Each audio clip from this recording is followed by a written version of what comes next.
Trump freaks out as IBRAHIM Traoré reveals his anger on live TV.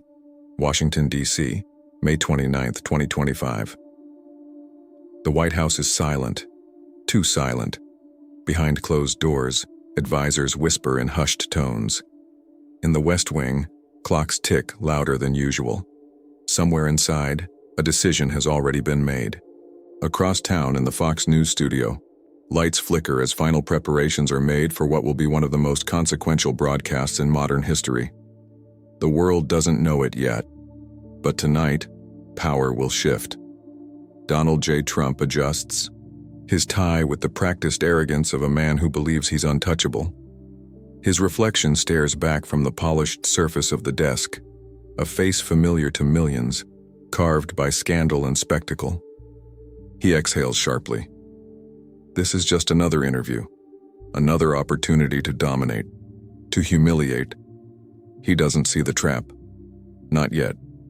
In Ouagadougou, Burkina Faso, IBRAHIM Traoré sits calmly before a modest camera setup.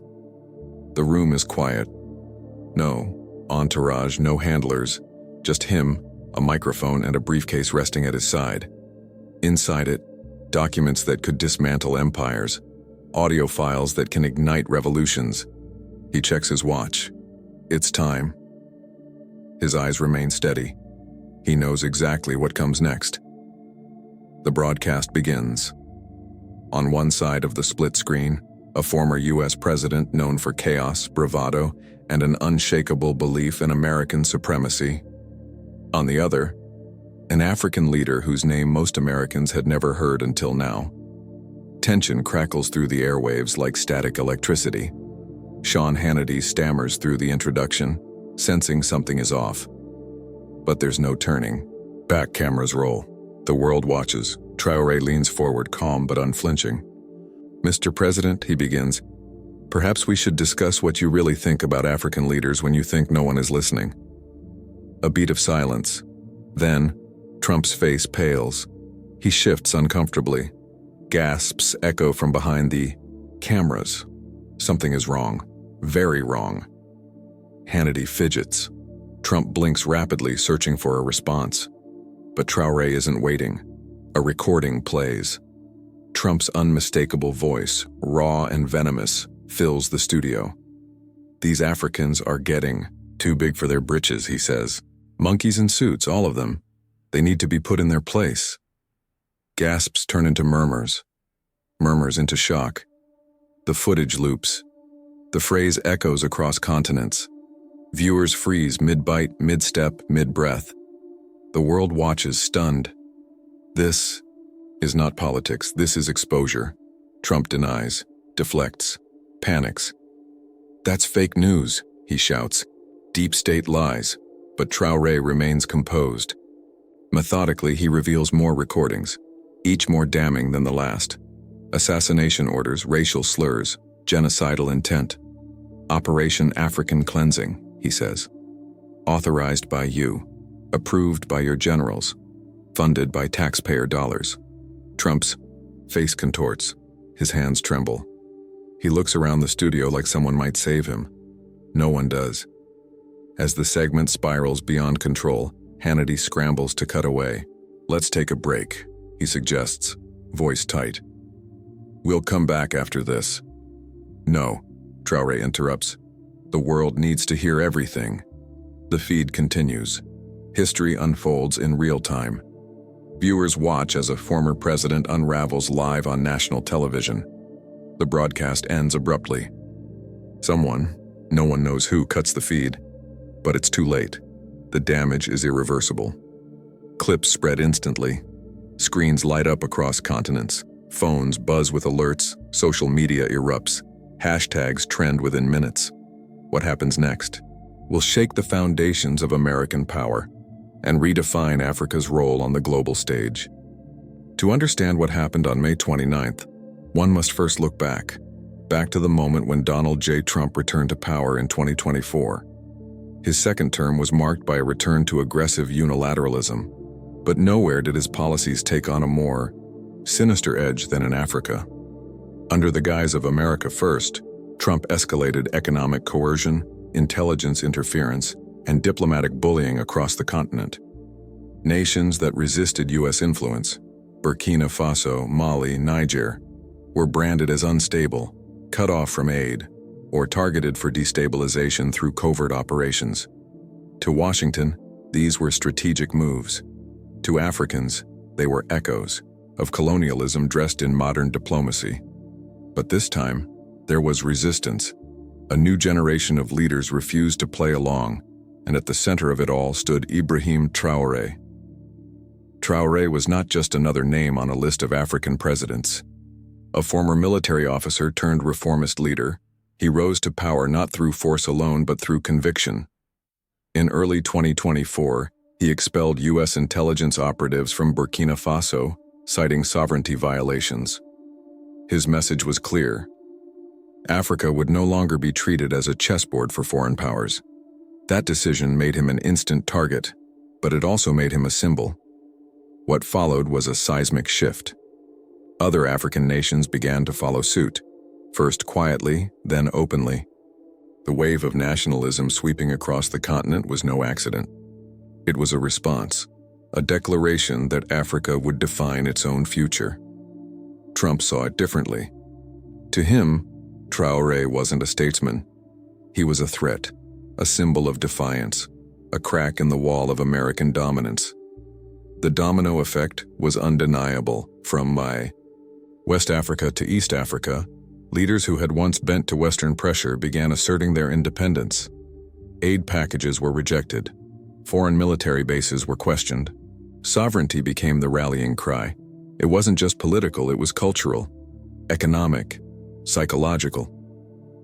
For decades, African nations had been told how to govern, how to trade, how to think. Now they were choosing their own path. And that, to Washington, was unacceptable. Inside the White House, frustration boiled over. Meetings grew tense. Advisors whispered about intervention strategies. But Trump didn't want subtlety. He wanted spectacle. He wanted to crush the symbol. Inside the Oval Office, Trump fumed. To him, Traoré wasn't just a problem, he was an affront. He thinks he can humiliate America? Trump growled, slamming his fist on the desk. I'll show him who's really in charge. Steve Bannon, recently reinstated as a strategic advisor, saw an opportunity. Mr. President, he proposed, why don't you invite him for an interview? Show the world who's really boss. Trump grinned. Brilliant. He picked up the phone himself. Ibrahim, my young friend, he said with false cordiality. How about a live chat on Fox News? Clear up some misunderstandings between our countries. On the other end of the line, Traoré smiled. Of course, Mr. President, he replied. It will be interesting to discuss America-Africa relations publicly. Unbeknownst to Trump, the conversation was being recorded. Bannon leaned in. This is going to be fantastic television. No one imagined they would witness one of the greatest political humiliations in American history. What Trump didn't know, and couldn't imagine, was that Traoré had already spent months preparing for this exact confrontation. His intelligence team had compiled intercepted calls, internal memos, classified communications, all pointing to a coordinated U.S. strategy of destabilization. There were recordings, transcripts, signed orders authorizing millions in funding for regime change. There was even a December call where Trump referred to African leaders as monkeys in suits and called for disciplining them. Dr. Ouedraogo, Traoré's closest advisor, expressed concern. President, exposing this could cause a diplomatic crisis. Traoré remained calm. Crisis already exists. Trump has declared an unofficial war on Africa. Time to show consequences. Back in Washington, the administration dismissed concerns. Legal advisors warned of fallout if any of Trump's past remarks surfaced. Intelligence officials cautioned against admitting anything on record, but Trump waved them off. No one messes with me, he said. I'll show the world who's really in charge. He rehearsed lines with aides, sharpening attacks on African governance, terrorism, corruption. Bannon coached him on intimidation tactics, psychological warfare disguised as debate. Steve Miller suggested undermining Traoré's legitimacy altogether.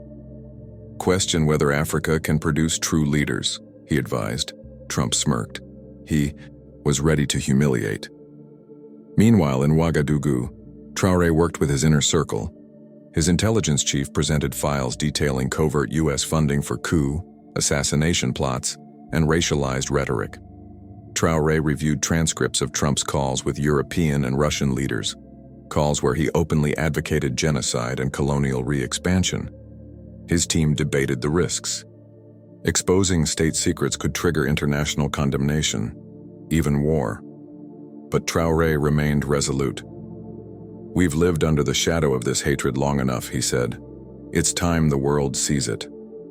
As the interview date loomed, rumors swirled. Leaks hinted at secret tapes, but no one knew the full scope. Social media buzzed with speculation. In Africa, anticipation built. Was this the moment when the West would finally be held accountable? Back in the U.S., Hannity prepared what he thought would be a triumphal takedown of an upstart African leader. Producers discussed angles, framing Traoré as inexperienced, naive. No one imagined they were about to moderate the fall of a president. The night of May 29th arrived. Cameras rolled. Two men faced off across continents. One sought humiliation, the other, justice. The world watched, unaware that geopolitics would never be the same again. What neither side fully understood yet was that this was not just a battle of words. It was a reckoning centuries in the making, and by the time the broadcast ended, nothing, not global power structures, not public perception, not even history itself, would remain untouched. The war room is silent except for the hum of televisions playing looped clips of IBRAHIM Traoré. Aides sit in tense formation around a long oak table, flipping through briefing packets filled with African policy briefs, economic data, and geopolitical profiles. Donald J. Trump stands at the head of the table, pacing like a caged animal. "This guy thinks he can embarrass me on live TV," he mutters. He doesn't know who he's dealing with. Steve Bannon leans forward. "You need to dominate him from the start. Don't let him get comfortable." He flips open a folder labeled Psychological Warfare Tactics. Intimidation, deflection, controlled aggression, make him feel small. Trump smirks. "I've been doing this my whole life." A senior aide reads aloud from a prepared talking point. "Burkina Faso ranks among the top 10 countries in terrorist activity in Africa." Trump interrupts. "That's not enough. I want to go deeper. I want to show that Africa is a basket case without American aid." Bannon nods approvingly. "Let's make it personal." In a private huddle away from the main group, Steve Miller, architect of some of Trump's most controversial policies, suggests a new angle. "Mr. President," he says, voice low, "why don't you question whether Africa can produce true leaders?" Trump grins. "Perfect. I'll tell them their leaders are puppets. Without U.S. support, they're nothing." His aides murmur approval. The narrative is clear. Paint Traoré as an inexperienced upstart trying to punch above his weight. By the end of this interview, Trump declares, adjusting his cufflinks, he won't be able to walk out of that studio with his dignity intact.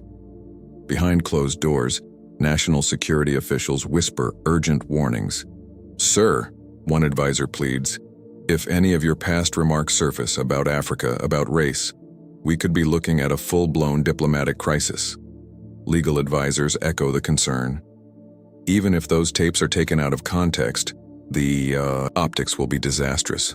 Trump waves them off. "No one messes with me," he snaps. "I've survived worse. This kid, he's got nothing." Inside the Oval Office, a memo lands on his desk. It's from the CIA. A redacted report warns of potential leaks tied to classified conversations between Trump and foreign leaders. He barely glances at it before tossing it aside. "Fake news," he mutters. Across the Atlantic in Ouagadougou, IBRAHIM Traoré sits in a dimly lit conference room surrounded by his closest advisors. Maps, documents, and laptops cover the table.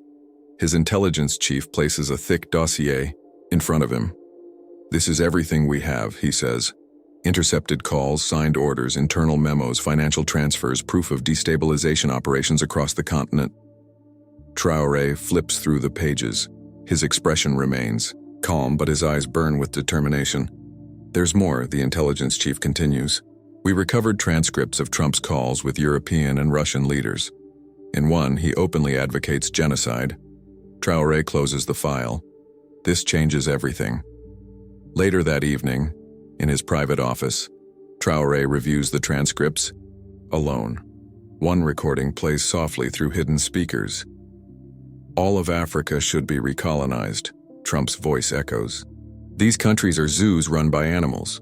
Another call follows, this time with Russian leadership.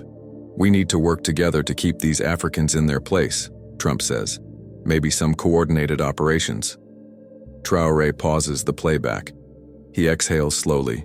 His team enters. President, are you sure about this? One asks. This could trigger international condemnation.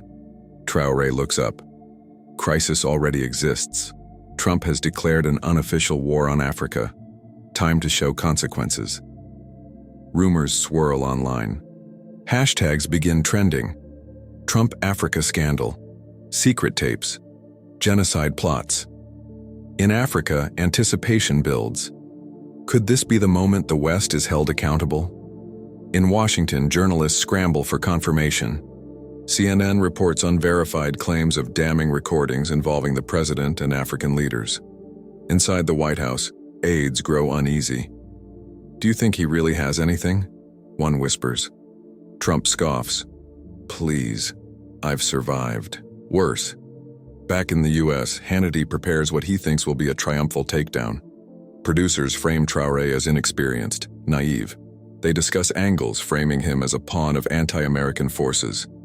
No way he holds up under pressure, Hannity tells his producer. Trump will tear him apart.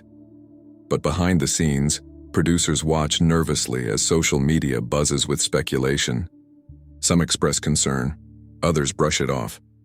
It's just another political hit job, one says. Trump's done this before. No one imagines they're about to moderate the fall of a president. The night arrives. In Washington, the Fox News studio is packed. Lights blaze, cameras roll. Makeup artists touch up Trump's face. He adjusts his tie, exuding confidence. Across the Atlantic, in Ouagadougou, Traoré sits calmly before the camera. His briefcase rests beside him. Inside it, evidence that could dismantle empires. The world watches. Two men face off across continents. One seeks humiliation, the other, justice. The feed connects. The clock ticks. History is about to unfold. The cameras are rolling. The world is watching. And neither man knows just how irreversible the next few minutes will be. The broadcast begins with polite formalities. Handshakes, nods, rehearsed smiles. The studio is bathed in artificial light. Cameras roll. Sean Hannity introduces the segment with a practiced tone. But beneath the surface, tension simmers. Traoré sits upright, composed. Trump leans forward aggressively, eyes scanning for weakness. He finds none. President Traoré, Trump begins, voice sharp. I must say I'm disappointed. You've been disrespecting American authority and undermining our global leadership. Traoré doesn't flinch. He waits a beat, then leans in. Mr. President, he says calmly, perhaps we should discuss what you really think about African leaders when you think no one is listening. A beat of silence. Trump's face pales. His fingers twitch. Something inside him recognizes the trap. But it's too late. Gasps echo from behind the cameras. Producers freeze. Hannity shifts uncomfortably in his seat. What are you talking about? Trump asks, voice strained. I'm talking about the call you made last December to the President of France. Traoré continues, still calm. Where you referred to African presidents as monkeys in suits who needed to be disciplined. The studio goes silent.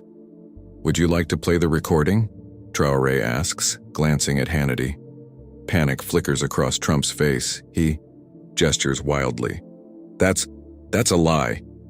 No, Traoré interrupts, smiling faintly. It's documented fact. Hannity hesitates, but the moment has passed. There is no turning back. A button is pressed. The room fills with Trump's unmistakable voice.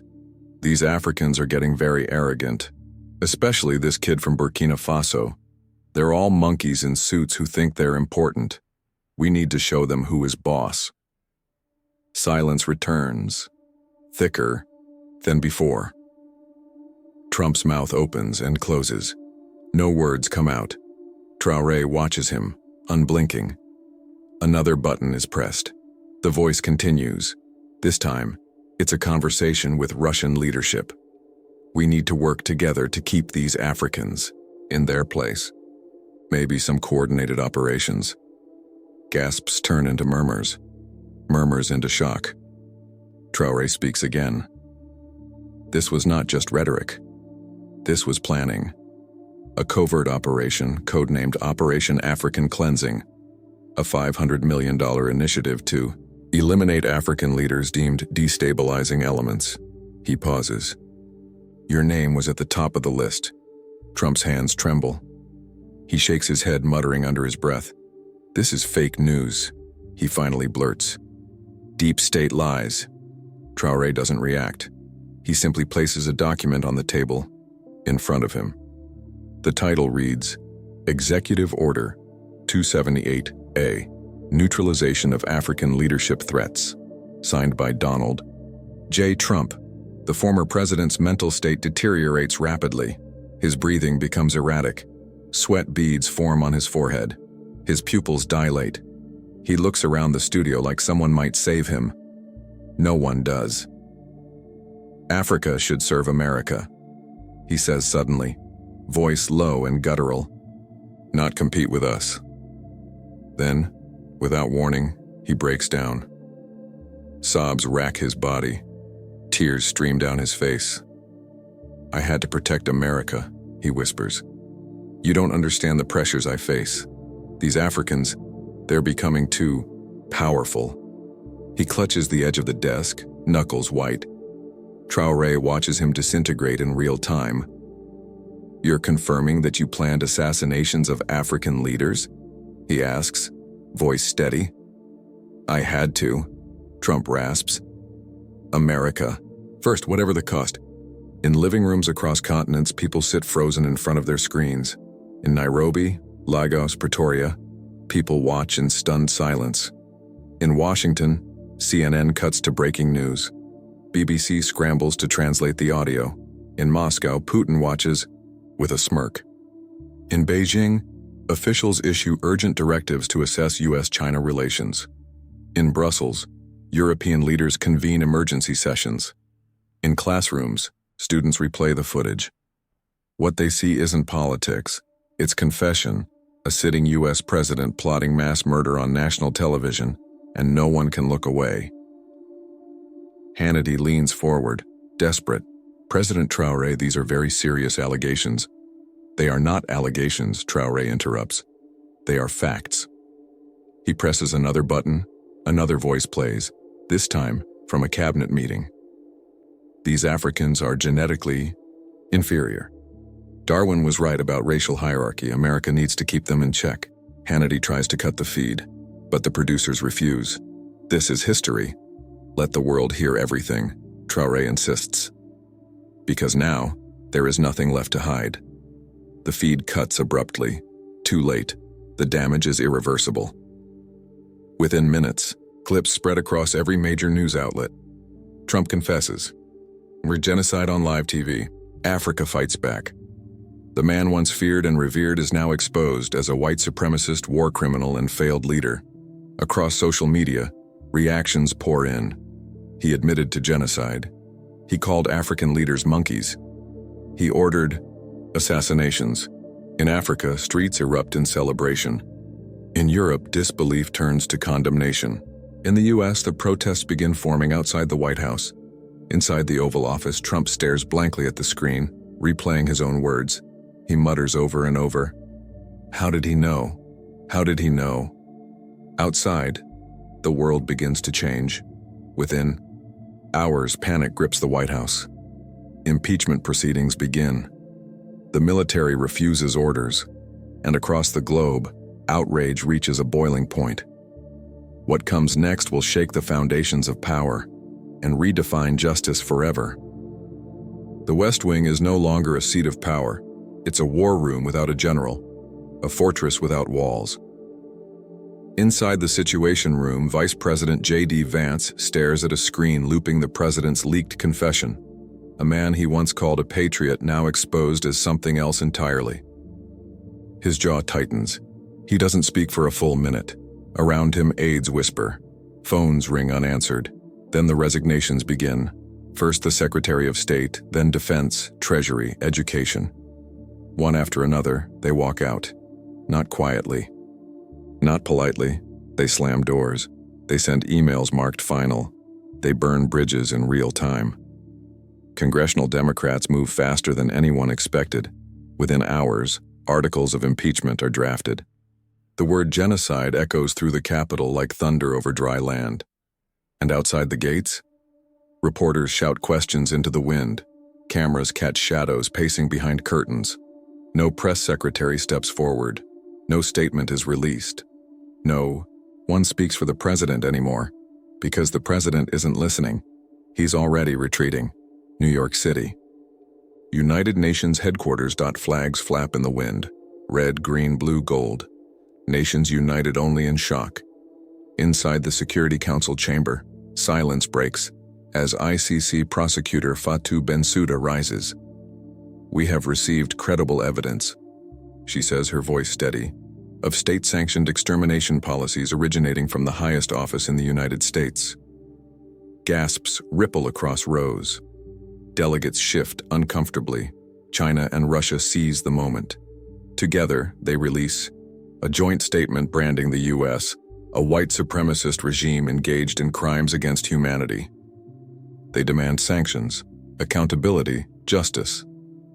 Other nations hesitate, not because they disagree, but because they fear what comes next. What happens when the world turns its back on the superpower it once feared? Brussels, the European Commission. President. Ursula von der Leyen stands before a sea of cameras. Her face is pale, her voice steel. We do not negotiate with a government that plans genocide. Behind her, flags hang half-mast. Hours later, the EU announces an immediate suspension of all trade agreements with the United States. Billions in contracts frozen, tariffs reinstated, diplomatic ties severed. In Berlin, protesters gather outside the American embassy, chanting in German, English, Arabic. In Paris, graffiti reads, "Genocide has no visa." A new Cold War begins, not between East and West, but between justice and denial, and the West is losing. Across the Atlantic, the mood is different. From Dakar to Nairobi, from Cape Town to Kinshasa, celebrations erupt. For decades, African leaders faced sanctions, coups, drone strikes, and economic strangulation under the weight of Western imperialism. Now, the tide has turned. General Amadou Traoré, once branded a terrorist by Washington, appears on screens across the continent. His face, once hunted, now honored. The African Union declares a day of commemoration. Universities offer honorary degrees. Children chant his name in schools. In Ouagadougou, a woman dances barefoot in the rain. She holds a photo of her brother, killed in a US-backed raid 5 years ago. She smiles. For the first time in years, she feels seen. Back home, America burns, not with fire, but with shame. Protesters flood D.C., New York, Chicago, Los Angeles. Streets fill with signs, "This is not my country." Silence is complicity. Genocide out. Former Trump supporters march alongside those who never voted for him. Some cry, others scream. "I believed him," one man tells a reporter, his eyes red. "I thought he was fighting for us, but this isn't politics. This is evil." Inside the White House, the president watches the chaos unfold on looped cable news. He mutters to himself. Conspiracy theories about fake videos, deep state edits, foreign agents. His hands shake. His allies vanish. Even Fox News pulls the plug. He retreats to the Oval Office, barricades the door, waits, and whispers to the ghosts of history. Somewhere in Virginia, Joint Chiefs convene in secret.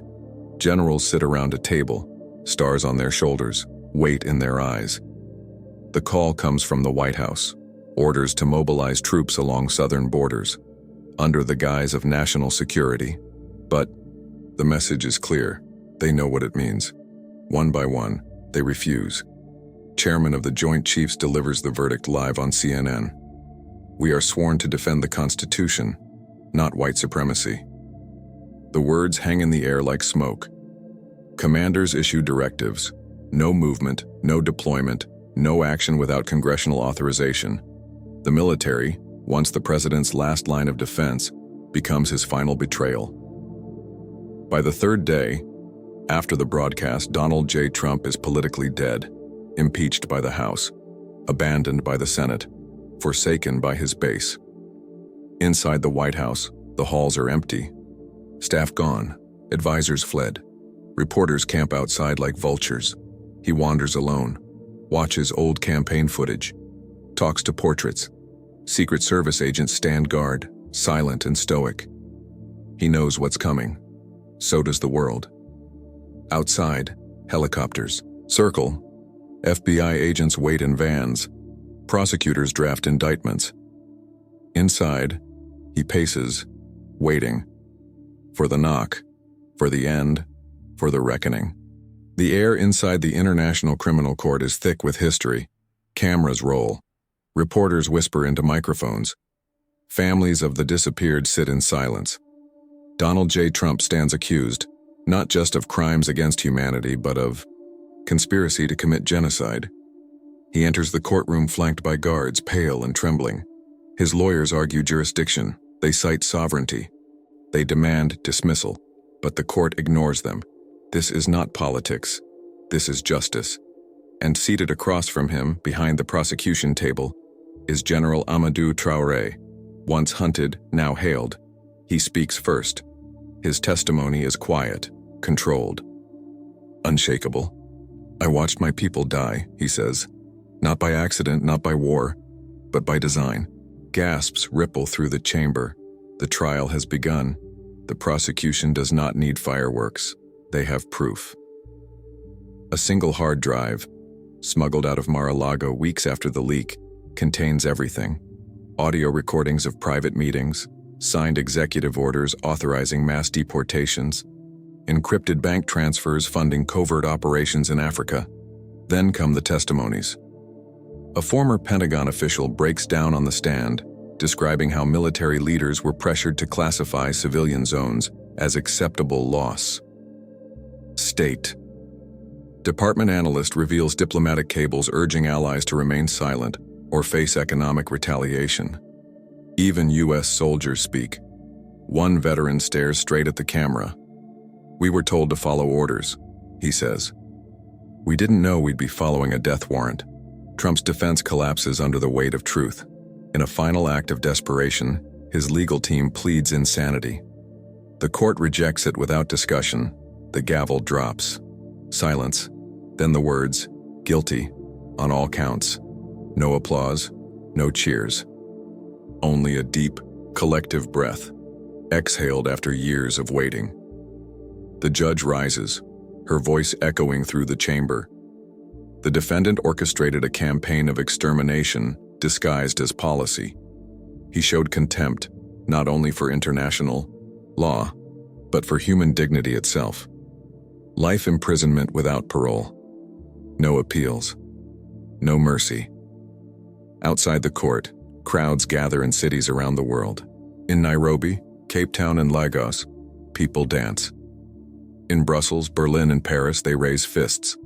In Washington, D.C., protesters tear down statues.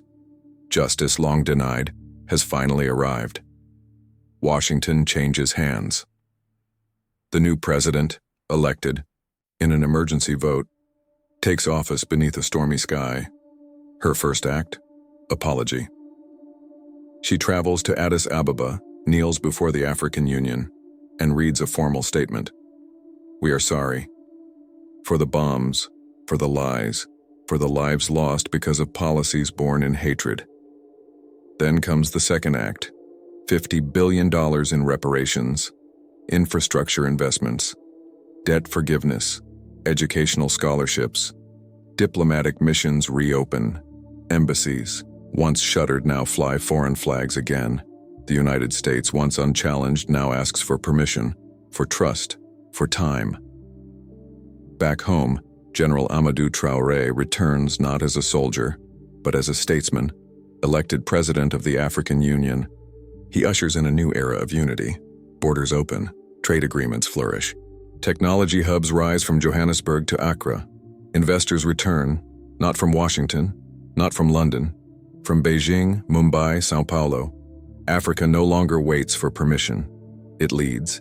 And at the heart of it all stands Traoré, not as a dictator, but as a symbol of resilience, of resistance, of rebirth. New York, United Nations headquarters. Delegates gather under one banner. Never again. The Traoré Protocol passes unanimously.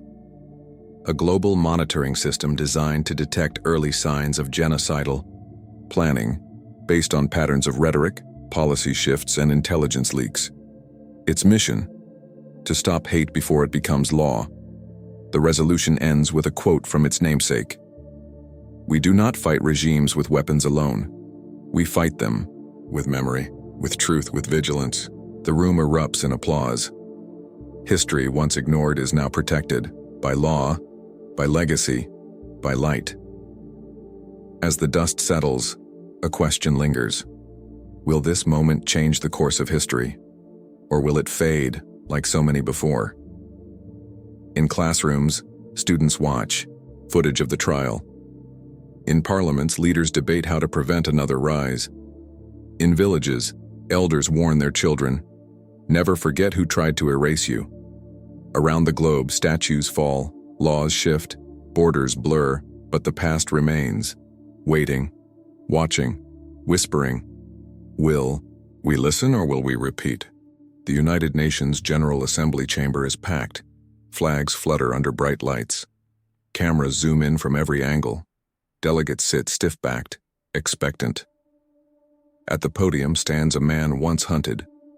Now hailed, General Amadou Traoré steps forward. The room falls silent. He speaks not in anger nor in triumph, but in clarity. "I stand before you not as a symbol of vengeance," he begins, "but as proof that truth can still rise." Applause erupts, slow at first, then thunderous. It rolls across the chamber like a wave, from east to west, north to south. A global response to a global reckoning. Traoré's voice cuts through history. Donald J. Trump was not an anomaly. He was the echo of a colonial mentality that has never fully died, one that sees entire continents as expendable, entire peoples as resources. He pauses. But today, we prove that era is over. Behind him, screens flash images. Mass graves, uncovered in Mali. Children displaced by covert drone campaigns. African leaders blackmailed into silence. Until now. This is not a eulogy for the past. It is a warning for the future. And the world listens, because this time, justice did not wait decades. It arrived. In real time. Justice, not perfect, but undeniable. Trump is gone, locked away, his legacy sealed behind steel and silence. The United States, once unchallenged, now shares the stage. China rises, Europe recalibrates, Africa leads. The balance of power has shifted, not through war, but through will. And at the heart of it all, the International Criminal Court stands taller than ever. Its legitimacy, once questioned, now affirmed. The Traoré Protocol is active. Early. Warning systems scan political rhetoric. AI tracks policy shifts. Whistleblowers are protected. Genocide is no longer a secret crime. It is a watched one. Traoré finishes. No applause, just silence. Then slowly, one delegate rises. Then another. One by one, 193 nations stand. Not out of obligation, out of respect. A woman from Fiji, a man from Brazil, a young diplomat from Ukraine. They do not speak. They only stand. Together. For the first time in living memory, the world does not divide. It unites, not in fear, not in politics, but in principle. History remembered many leaders, but only one who stared into the abyss of hatred and pulled the world back from its edge.